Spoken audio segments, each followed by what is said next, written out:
என்னோட ஹஸ்பண்ட் ரியா பாப்பாக்கு modelling clay வாங்கிட்டு வந்தாரு. நானும் கொஞ்சம் தாங்கல, அதில் ஒரு கிராஃப்ட் பண்ணணும் அப்படின்னு சொல்லிட்டு வாங்கிட்டேன். இப்போ இந்த கிளேயை வந்து ஒரு 5 பீசஸ்க்கு இது மாதிரி வெட்டி வச்சுட்டு நல்லா ரவுண்ட் பண்ணிக்கணும். ரவுண்ட் பண்ணிட்டு இது மாதிரி ஃப்ளவர் ஷேப்க்கு வந்து எடுத்துட்டு வந்துடும். சைட்ஸில் இது மாதிரி குட்டி ஸ்டிக்ஸை வச்சு கூட இது மாதிரி பண்ணிக்கலாம். அண்ட் வந்து நடுவில் வந்து பிங்க் கலர் வச்சா ரொம்ப பியூட்டிஃபுல்லாக இருக்கும் அப்படின்னு சொல்லிட்டு இது மாதிரி எக்கச்சக்கமாக பெரிய சைஸ் சின்ன சைஸ்னு பண்ணி எடுத்தாச்சு. அண்ட் பெரிய சைஸ்க்கும் இதே மாதிரி தான் நான் 6 வச்சுருக்கேன். சின்ன சைஸ்க்கு 5 வைக்கலாம், 4 வைக்கலாம். அது மாதிரி வச்சு பாருங்கள், ரொம்ப பியூட்டிஃபுல்லாக இருக்கும்.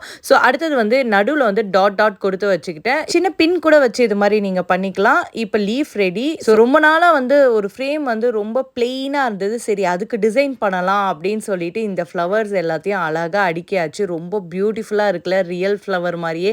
கண்டிப்பாக குட்டீஸ் நீங்கள் வீட்டில் ட்ரை பண்ணி பாருங்கள், ரொம்ப பியூட்டிஃபுல்லாக வரும். ஃபைனலாக நம்ம ஃபோட்டோவை ஃபிக்ஸ் பண்ண வேண்டியதா. ரொம்ப பியூட்டிஃபுல்லாக இருந்தது.